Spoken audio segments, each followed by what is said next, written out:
Hello and welcome back to Fun Facts about Disneyland with Spread Some Magic.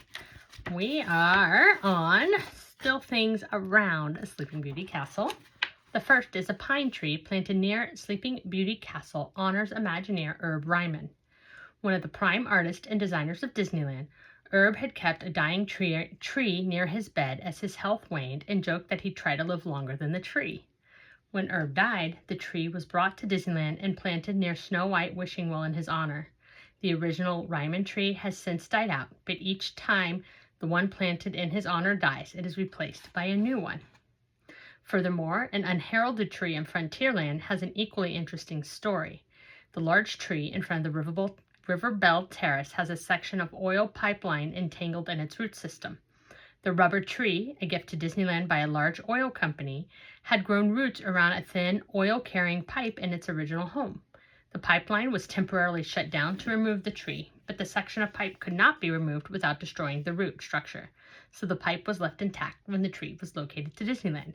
Now, if you remember, I did a fun fact about different Disneyland trees, and neither of these are in there, so maybe next time I go, I'll have to find them. And then the figures at the Snow White Wishing Well are all the same size. So if you're facing the castle, Snow White Wishing Well is off to the right. The statue of Snow White is placed at top of the grotto to make her appear taller than she is via a technique known as forced perspective, which they used on the castle.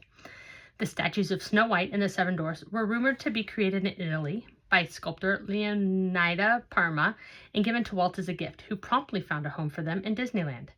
Early plans for a proto-Disneyland in Burbank, then called Disneylandia, also included a singing waterfall, another idea that survived into the present-day Disneyland in the form of the Snow White Grotto.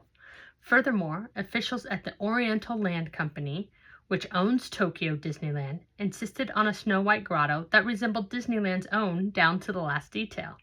The oversight in sizing, once considered a shortcoming that needed to be overcome with forced perspective, had become part of the area's charm. Anyhow, thanks for joining me today, and be sure to spread some magic wherever you are.